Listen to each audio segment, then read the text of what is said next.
Nós vamos resolver a questão de número 28 do caderno amarelo, do primeiro dia do Enem de 2018, que no azul corresponde ao 40, no rosa 17 e no branco 12, tá bom? Bom, ela começava assim: a BL lança novo concurso cultural. Conte o conto sem aumentar um ponto. Em razão da grande repercussão do concurso de Brasileira de Letras, lançou no dia do seu aniversário de 113 anos, um novo concurso cultural, intitulado Conte um conto sem aumentar um ponto, baseado na obra Cartomante, de Machado de Assis. Conte um conto sem aumentar um ponto tem como objetivo dar um final distinto do original ao conto Cartomante, de Machado de Assis, utilizando-se o mesmo número de caracteres ou inferior que Machado, que concluiu o seu trabalho, ou seja, 1.778 caracteres. Vale ressaltar que, para participar do concurso, o concorrente deverá ser seguidor do Twitter da ABL, o AB Letras. E aí vinha a seguinte proposição, né, a pergunta. Então esse era o texto, um trecho de uma notícia, e agora a gente tinha realmente a pergunta. O Twitter é reconhecido por promover o compartilhamento de textos. Nessa notícia, essa rede social foi utilizada como veículo, suporte para um concurso literário por causa do ou da, né? E aí vem as justificativas. Nós já temos aqui como resposta correta a resposta A, né, que trazia a seguinte informação: limite pré-determinado de extensão do texto. Por que então? Né? Até coloquei aqui um ditado popular, que é conte, a frase que o texto trouxe é conte o conto sem aumentar um ponto, que foi uma adaptação que a ABL fez de um ditado popular. O ditado popular é quem conta um conto aumenta um ponto. Bom, então a gente percebe aí uma referência muito a essa questão de tamanho, né? No caso da frase, título do concurso, é para não aumentar esse final. É para manter a mesma quantidade de caracteres, como a notícia dizia, que o próprio Machado de Assis concluiu o seu conto.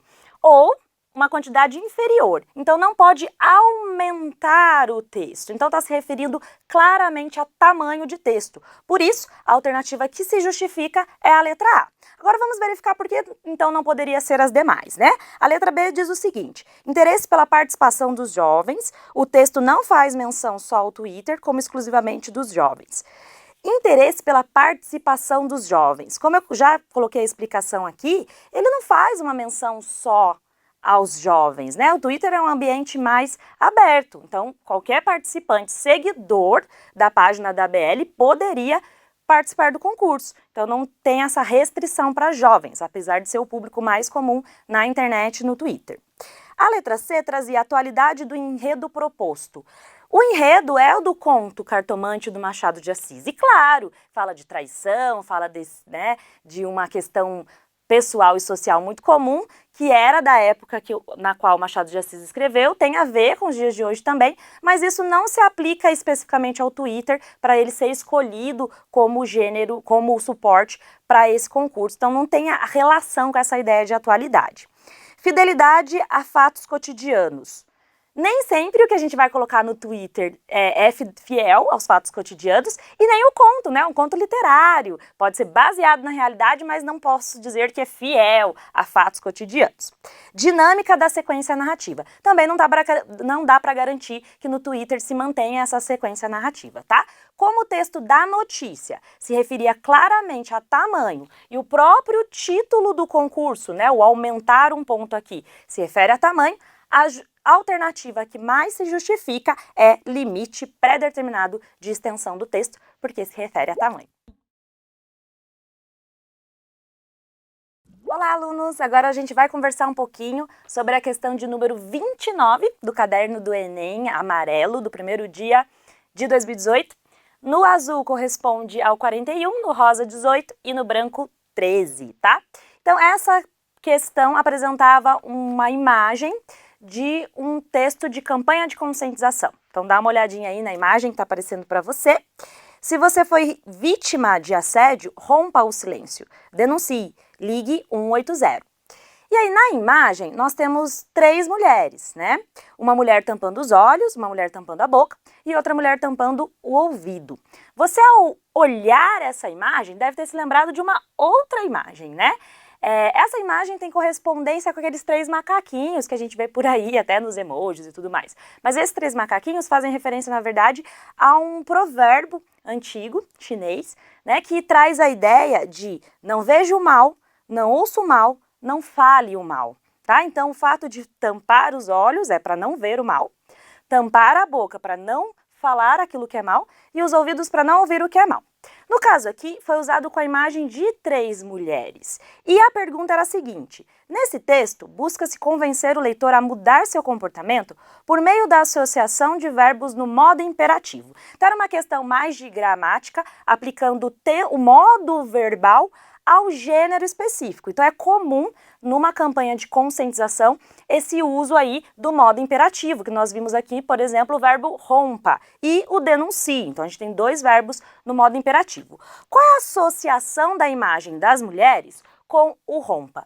No caso delas, não é o provérbio chinês de não falar, não ouvir e não ver, né? No caso, o rompa o silêncio é para falar, é para denunciar. Inclusive, o verbo aí denunciar é muito forte, né? Denuncie.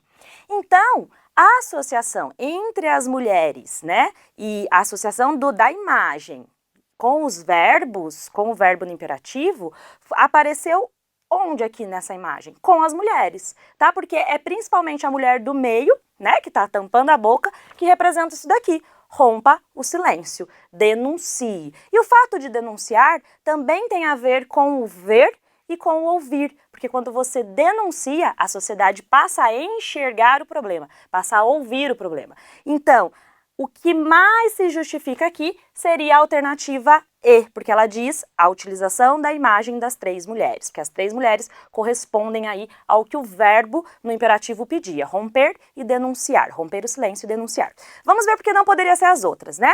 Letra A, indicação de diversos canais de atendimento. Isso tem realmente na campanha de conscientização, vários números aí para a pessoa ligar, não só 180, embaixo, né? A gente pode voltar até aí na imagem da questão, a gente tem um outro número de telefone para a pessoa usar como canal de denúncia. Só que isso não tem nada a ver com os verbos que estão sendo utilizados aí no imperativo, né? O rompa e o denuncie. Teria que ser, então, o ligue, né? Então, para ficar mais claro aí com a questão de canais de atendimento. A letra B, divulgação do Centro de Defesa da Mulher. Tem a divulgação do Centro de Defesa da Mulher? Ok, mas não está associada ao verbo. Tá? Você tem que olhar claramente para os verbos que estão no modo imperativo, que é o romper e o denunciar. Informação sobre a duração da campanha. Não temos essa informação, você pode observar em toda a imagem, então a letra C era aquela menos provável de se marcar, né? Porque ela não se justifica pelo que está no texto. E a letra D, apresentação dos diversos apoiadores. Sim, nós temos diversos apoiadores, mas, de novo, não tem relação com os verbos no modo imperativo. O que mais se associa aos verbos é a imagem das mulheres. Olá, alunos! Nós vamos discutir agora a questão de número 31 do caderno amarelo do primeiro dia do Enem de 2018, que corresponde à questão 37 no azul, 14 no rosa e 9 no branco. Bom, nós temos um texto, né, falando sobre algumas expressões aí linguísticas e aí depois a questão sobre ele. Acompanhe a leitura do texto. Aquendo Pajubá. Conheça o dialeto secreto utilizado por gays e travestis. Com origem no Iorubá, linguagem foi adotada por travestis e ganhou a comunidade. Nhai Amapô, não faça a louca e pague meu acué. Deixe de equê, senão eu puxo teu picumã. Entendeu as palavras dessa frase? Se sim, é porque você manja algumas coisas de Pajubá, o dialeto secreto dos gays e travestis. Adepto do uso das expressões, mesmo nos ambientes mais formais, um advogado afirma: é claro que eu não vou falar durante uma audiência ou numa reunião, mas na firma com meus colegas de trabalho eu falo de acué o tempo inteiro, brinca. A gente tem que ter cuidado de falar outras palavras, porque hoje o pessoal já entende, né? Tá na internet, tem até dicionário, comenta. O dicionário a que ele se refere é o Aurélia, a dicionária da língua afiada. Lançado no ano de 2006, escrito pelo jornalista Ângelo Vip e por Fred Ulibe. Na obra, há mais de 1.300 verbetes, revelando o significado das palavras do Pajubá. Não se sabe ao certo quando essa linguagem surgiu, mas sabe-se que há claramente uma relação entre o Pajubá e a cultura africana. numa costura iniciada ainda na época do Brasil colonial. Bom, e aí nós temos então esse texto, né, que é mais informativo, foi publicado num site, que vai trazer então informações sobre essa linguagem usada comumente aí pelos gays, pelas drag queens. E aí diz o seguinte: na perspectiva do usuário, o pajubá ganha status de dialeto, caracterizando-se como elemento de patrimônio linguístico, especialmente por. Então a gente tem duas palavras-chave dentro desse enunciado que a gente tem que focar para identificar a alternativa correta: dialeto e patrimônio linguístico. A gente entende por dialeto um conjunto de expressões que de alguma forma recebe um registro. Então ele é de um grupo específico, como o texto menciona aqui, que é da comunidade LGBT, mas se estende aos demais membros da população e tudo mais, porque existe algum registro. E esse registro também garante que seja, então, patrimônio linguístico, porque patrimônio no sentido de que ele vai ser um marco histórico, ele tem uma referência, tá? Então a gente tem que achar aquela alternativa que mais justifica essa ideia de registro. Portanto, é a alternativa C, que vai dizer o seguinte: ser consolidado por objetos formais de registro. E aí você deve estar se perguntando, mas professora, essas expressões, aquenda, amapô, acué, picumã, são expressões informais, né? Criadas por um grupo, para situações entre amigos, inclusive para serem utilizadas. Como que é objeto formal, se a expressão é informal? Então, prestem bastante atenção nas palavras que compõem a alternativa. Objeto formal, porque nós temos um dicionário, um livro, no qual essas expressões foram publicadas. Então, a partir do momento que eu tenho um livro, um registro, esse livro é o objeto formal. Por mais que o conteúdo dele traga informalidade, ele é um objeto formal. Todo livro no Brasil, por exemplo, recebe o código, tem um cadastro na Biblioteca Nacional, né? Então, tem uma referência a essa ideia de formalidade. É um registro formal, o que garante, então, que seja patrimônio linguístico, porque daí não fica só para esse grupo, passa a ser conhecido para mais pessoas. Como o próprio texto dizia, né? O próprio advogado comentava, tem que tomar cuidado com algumas expressões, porque o pessoal já entende, já sabe o que significa, tá na internet, tem até um dicionário. Bom, então isso já mostra porque não são as outras alternativas. Por exemplo, nós temos a alternativa A, ter mais de 1000 palavras conhecidas. Não é a quantidade de palavras que garante que seja um patrimônio linguístico, que seja um dialeto, tá? É o registro. Ter palavras diferentes de uma linguagem secreta. Se é uma linguagem secreta, não é patrimônio. Para ser patrimônio, tem que ser conhecida, tem que estar publicada, tem que apresentar, expor de alguma forma para as outras pessoas, e não para o grupo específico que utiliza as expressões. Ser utilizada por advogados em situações formais. Essa alternativa era a menos provável de se marcar, porque ela diz utilizada por advogados em situações formais. Não, o próprio texto menciona que o advogado que utiliza essas expressões salienta que ele não usaria em reuniões e nem audiências, então ele não usaria numa situação formal, né? Mas além disso, a alternativa generaliza, dá a impressão de que só os advogados utilizam as expressões do pajubá. E não é isso, né? Então a gente vê que a comunidade LGBT que utiliza, não tem uma profissão específica para isso. E na letra E, ser comum em conversas no ambiente de trabalho. Pode até ser comum em conversas no ambiente de trabalho, como o texto trouxe essa informação, mas não é isso que garante que seja um patrimônio linguístico e também que seja um dialeto, tá bom? Aqui nós temos um conteúdo que se refere à formalidade e informalidade, está dentro também da ideia de variações linguísticas, que é um conteúdo sempre muito cobrado no Enem. Olá, alunos! Nós vamos discutir a questão de número 33 no caderno amarelo do primeiro dia do Enem de 2018, que corresponde ao 39 no azul, 16 no rosa e 11 no branco. Trazia o seguinte título: reações celíacas ao ler um rótulo sem glúten. Então aqui nós temos uma referência aos gêneros digitais, né? Vai trazer imagens, caracteres que são correspondentes dos suportes dos veículos digitais, que são os emojis, né? Então nós temos aí, por exemplo, o curtir para não contém glúten, o amei para sem glúten e com sabor. O aqui, essa carinha de risada, né, o ha-ha-ha, para sem glúten e barato. E aqui a cara de surpresa, uau, É sem glúten, barato e gostoso. A carinha de triste, sem glúten, mas pode conter traços. E a carinha aqui de brava, né? Traz o rótulo tá todo errado. Bom, então nós já temos aqui as reações e a gente precisa analisar essas imagens para chegar à resposta. Essa imagem ilustra a reação dos celíacos, pessoas sensíveis ao glúten, ao ler rótulos de alimentos sem glúten. Essas reações indicam que, em geral, os rótulos desses produtos. Bom, o que a gente tem que pensar aqui? Todas aquelas que têm um teor positivo, que tem uma carga semântica positiva, né, que é o próprio positivo, curtir, o amei, a risada e a carinha de surpresa, tem a informação precisa de que não tem glúten. O curtir, só de que não tem glúten. Mas o amei, de que não tem glúten, mas tem sabor. A risada, além de não ter glúten, barato. E a surpresa, também barato e, além disso, gostoso. Então, tudo que é positivo mostra que no rótulo tem a informação precisa. E o que está como negativo, a gente já vai ter aqui, contém traços, que o contém traços, se a gente for pensar, não é uma informação precisa, né? Você fica na dúvida desse contém traços. Pode ser muito, pode ser pouco.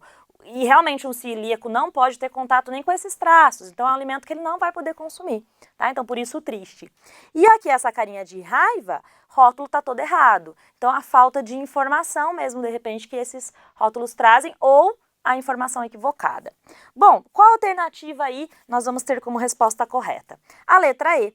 Variam na forma de apresentação de informações relevantes para esse público. Então, a gente não tem uma padronização desses rótulos, tá? Então, a gente tem que usar um pouquinho aí do nosso conhecimento externo à prova, né, repertório e sociocultural, para pensar nesse problema que o Brasil, inclusive, tem, não só em relação aos produtos com glúten ou sem glúten, mas também referente aí a outras questões alimentares, né?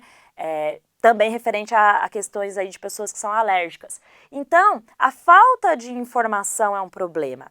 E o que essas reações demonstram é que varia muito. Eu vou ter rótulo que diz que não tem glúten, ok. Eu vou ter rótulo que diz que tem glúten, mas tem sabor, que contém traços, vou ter rótulo com informação errada, então há uma variedade, uma diversidade na apresentação dessas informações. Por isso, a alternativa correta é a letra E. Vamos verificar porque as outras não são, né? Letra A, trazem informações explícitas sobre a presença do glúten. Não, explícitas não, porque nós temos essas duas reações aqui que mostram problemas, né? Traços, contém traços, e aqui o fato do rótulo já estar errado mesmo. Letra B, oferecem várias opções de sabor para esses consumidores. As únicas reações que se referem a sabor é o amei e depois o surpresa, que é barato e gostoso. Gostoso aí vai fazer referência também a sabor. Então, não corresponde a todas as reações. Letra C, classifica um produto como adequado para o consumidor celíaco. Não. Triste e com raiva, não classificam o produto como adequado. Letra D, influencia o consumo de alimentos especiais para esses consumidores. Influencia? A gente não tem indícios suficientes nessas informações, nessas carinhas e nas frases, para dizer que o produto, só por ter uma informação no rótulo, vai influenciar a pessoa a utilizar, a consumir aquele alimento. Olá, alunos! Nós vamos discutir agora a questão de número 36 do caderno amarelo do primeiro dia do Enem de 2018, que corresponde a número 12 no caderno azul, 22 no rosa e 33 no branco. Bom, nós tínhamos um texto publicado no site da revista Veja, que trazia as seguintes informações. Acompanhe aí comigo a leitura. Deficientes visuais já podem ir a algumas salas de cinema e teatros para curtir em maior intensidade as atrações em cartaz. Quem ajuda na tarefa é o aplicativo WhiteCine, recém-chegado no Brasil e disponível para os sistemas operacionais iOS, Apple e Android Google. Ao ser conectado à rede Wi-Fi de cinemas e teatros, o app sincroniza um áudio que descreve o que ocorre na tela ou no palco com o espetáculo em andamento. O usuário, então, pode ouvir a narração em seu celular. O programa foi desenvolvido por pesquisadores da Universidade Carlos III, em Madrid. Na Espanha, 200 salas de cinema já oferecem o recurso e filmes de grandes estúdios já são exibidos com o recurso do WhiteCine. diz o brasileiro Luiz Malte, que trouxe a tecnologia para o Brasil. No Brasil, já fechamos parceria com São Paulo, companhia de dança, para adaptar os espetáculos deles. Isso é um avanço, concorda? E aí nós tínhamos a seguinte pergunta sobre esse texto. Por ser múltipla e apresentar peculiaridades de acordo com a intenção do emissor, a linguagem apresenta funções diferentes. São as funções que nós chamamos, né, funções da linguagem, que aí, em gramática, correspondem a 6 funções. Função referencial, apelativa, emotiva, poética, fática e metalinguística. Nesse fragmento, predomina a função referencial. Então, a gente já tem a afirmação que é a função referencial que foi utilizada. Então, isso exigia de você, como candidato, saber o que significa cada uma dessas funções, principalmente a referencial, para agora identificar a justificativa correta. Porque há a presença de elementos que. Então, você ia buscar uma justificativa para a ideia de que a função que foi utilizada aqui nesse texto é a referencial.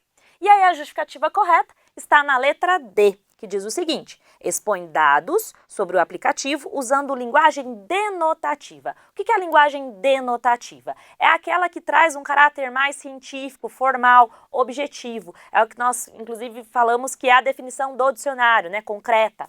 Então, não é uma construção de ideia por meio de assimilação de imagens, associações, que isso já vai estar mais nas funções apelativa, emotiva, poética, que vai usar uma linguagem aí conotativa. Principalmente a emotiva vai usar uma linguagem subjetiva. Não, na linguagem referencial a gente tem objetividade. Por isso é uma linguagem denotativa. Então, para responder esse exercício, você tinha que ter conhecimento sobre o que significa, o que é função referencial, que é a função aí que usa a linguagem denotativa, traz dados, informações concretas e objetivas sobre o aplicativo. Por isso, letra D. A letra A busca convencer o leitor incitando o uso do aplicativo. A gente pode também ir por eliminação, porque o texto não faz isso. Ele pergunta no final, concorda? Mas esse concorda não é no sentido de tentar convencer o leitor sobre isso, né? Então, por isso aqui não é a função apelativa de convencimento, porque ela não predomina ao longo do texto, tá? É isso que a gente tem que tomar cuidado. Letra B, definem um aplicativo revelando o ponto de vista da autora. Para revelar ponto de vista também seria apelativa, não é o que acontece aqui. Ou a emotiva também, a emotiva pode apresentar ponto de vista, mas mais no sentido subjetivo, né? Nesse caso aqui, não tem opinião dentro do texto. Tem uma expressão no final que vai dizer que do Brasil, já fechamos parceria com São Paulo, companhia de dança, para adaptar os espetáculos deles. Isso já é um avanço. Tem essa frase, que é opinativa, mas não é da autora do texto, tá? É a frase do Luiz Malte, que é um brasileiro que trouxe a tecnologia para o Brasil. Não é a autora do texto. Por isso, a alternativa que traz a informação de que revela o ponto de vista da autora não estaria correta. Letra C, evidencia a subjetividade, explorando a entonação emotiva. Não tem isso nesse texto. Ele não é subjetivo, ele nem usa a primeira pessoa. Os textos escritos com essa função mais emotiva geralmente vão ser escritos já em primeira pessoa. Não é o que acontece aqui. E a letra E, objetivam manter um diálogo com o leitor, recorrendo a uma indagação. Realmente nós temos uma indagação no final do texto, no concorda, né? Mas esse concorda, de novo, era a fala do Luiz Malte, que é alguém que foi citado dentro do texto. Não é uma frase do texto em si, da notícia que foi publicado no site da revista Veja. Por isso não é a função fática, porque a função fática é aquela que se refere a diálogo. E aqui ele não fez referência, né, à função poética, que aí é das metáforas, das ilustrações, e também não fez referência à função metalinguística, que é aquela no qual a expressão explica uma linguagem, é a linguagem explicando a própria linguagem, tá? Então foi aplicada mesmo a linguagem referencial. Os trechos que demonstram opinião e que demonstram diálogo, a função fática, são do entrevistado, foram inseridos no texto, mas não são o texto, não predominam essas características no texto como um todo. Passando agora à questão 37 do Caderno Amarelo, nós temos aí uma tirinha que fala sobre um suposto comércio, né, que acontece na internet em relação a nossas opiniões, aos nossos pontos de vista, né? Então, na verdade, essa troca de ideias passa a ser quase algo profissional, né, como a gente vê lá no primeiro quadrinho. Então, é como se as ideias fossem se transformando de acordo com a maré. A maré muda, a minha ideia, a minha opinião sobre um assunto também muda. E o enunciado ele vai comentar justamente sobre isso, né? E vai atribuir isso ao avanço, ao uso cada vez maior da internet no nosso dia a dia, né? O enunciado diz: a internet proporcionou o surgimento de novos paradigmas sociais e impulsionou a modificação de outros já estabelecidos nas esferas da comunicação e da informação. Só que isso tem uma consequência, ou várias, né? Qual é a principal consequência criticada nessa tirinha sobre esse processo, sobre esse avanço, né? Então, a partir do momento que nos 3 quadrinhos aqui a gente observa as opiniões sendo tratadas como um produto a ser comercializado, né? Então, na primeira, o interlocutor ali fala: eu sou profissional, né? Coerência é coisa de torcedor, eu sou profissional. Na segunda, um está falando para o outro os valores que ele cobra, né? Meme eu cobro X, textão eu cobro Y. E, no fim, eles comentam sobre o preço da opinião, né? Nossa, você viu o preço da opinião na internet? O outro fala: nossa, tá pela hora da morte. Então, a gente pode observar que as opiniões e os pontos de vista estão realmente sendo tratados como um produto a ser comercializado. Por isso, a alternativa correta aí, a letra D, né? Comercialização de pontos de vista. Por mais que as outras alternativas também tenham a ver, também sejam consequências do avanço no uso da internet, que é o caso da criação de memes, ampliação da blogosfera, né, cada vez mais blogueiros e tal, supremacia das ideias cibernéticas, todo mundo, né, tendo cada vez mais ideias, expondo cada vez mais, e a banalização do comércio eletrônico, que acabou se tornando algo muito natural, né? Já não é raridade você comprar algo pela internet, muito pelo contrário.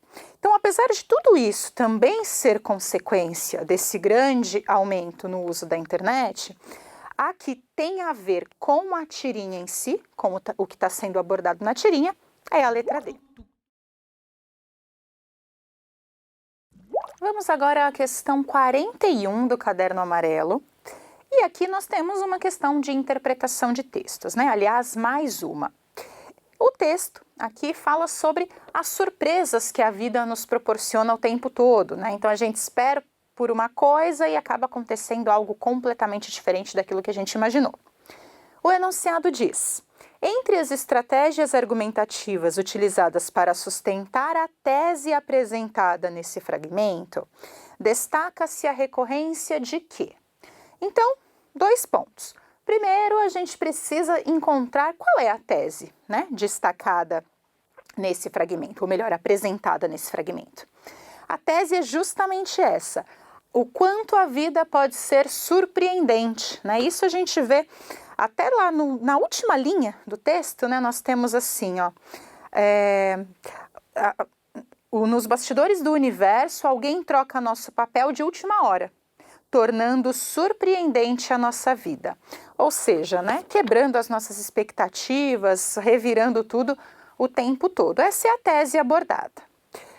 Qual recurso argumentativo, qual estratégia argumentativa é utilizada para sustentar isso, né? Qual aparece com mais frequência para sustentar essa tese? A alternativa correta aí é a letra D. São as construções de oposição para enfatizar que as expectativas são afetadas pelo inesperado. É aquilo que eu disse, né? A gente está esperando por alguma coisa, mas, né, uma oposição, acontece algo completamente diferente. Isso a gente percebe lá desde o 2º parágrafo, né, quando a autora diz, né? Você treina para a maratona mais desafiadora de todas, mas não chegará com as duas pernas intactas na hora da largada. E a primeira perplexidade será esta: a experiência da frustração. Então você se preparou para aquilo, mas não aconteceu como você imaginava. E ela vai dando vários exemplos ao longo do texto, né? Ó, no dia em que você pensa que não tem nada a dizer para o analista, faz a revelação mais bombástica dos seus 2 anos de terapia. É outro exemplo que ela dá. E assim vários outros, né, na sequência. Então, é justamente essas oposições que mostram a quebra de expectativas que a vida coloca na nossa frente o tempo todo. Nas demais alternativas, por mais que elas sejam apresentadas ao longo do texto, né, então no caso da A, estruturas sintáticas semelhantes, no caso da B, as marcas de interlocução, que a gente percebe até pelo uso do você, né, o tempo todo. Na letra C, as formas verbais no presente, que também são bem recorrentes aqui. E, por fim, sequências descritivas para promover a identificação do leitor com as situações, né, até inclusive situações do cotidiano, justamente para a gente se identificar.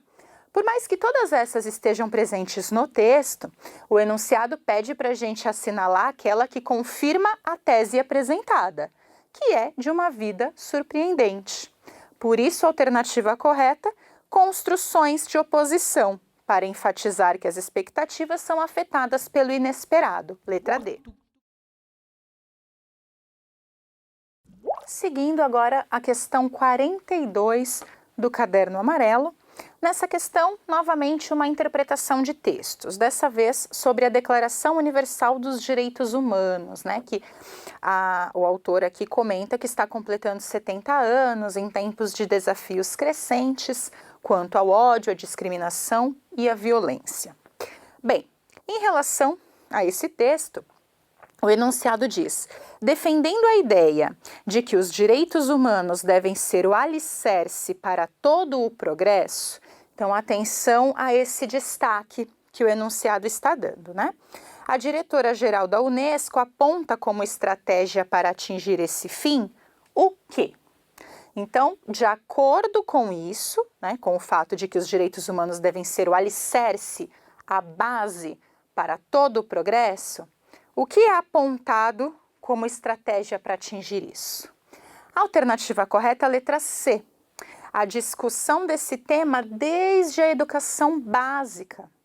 Afinal, os direitos humanos não devem ser um alicerce, uma base para o progresso?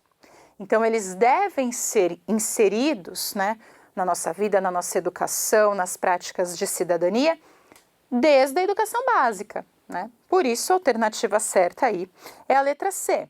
Nas demais, nós temos alguns itens que aparecem ao longo do texto, né? Como é o caso da inclusão de todos na Agenda 2030, extinção da intolerância entre os indivíduos, isso também é abordado no texto, obviamente, conquista de direitos para todos os povos e nações e promoção da dignidade humana em todos os lugares. Tudo isso são fatores que os direitos humanos preconizam. Claro, então a gente poderia facilmente se confundir, né, com alguma dessas, porque a gente olha lá, tá falando de direitos humanos, ok, aqui tá falando conquista de direitos para todos, é essa. Cuidado, o enunciado tá pedindo aquela que foca na questão dos direitos humanos servirem de base para tudo. Por isso, a alternativa correta é a letra C, discutir esse tema desde a educação básica. Pessoal, aqui na questão 43, nós temos uma imagem, né, que fala: seu organismo já está acostumado com o açúcar e está difícil largar? E daí a gente tem a xícara de café e um montão de açúcar do lado, né?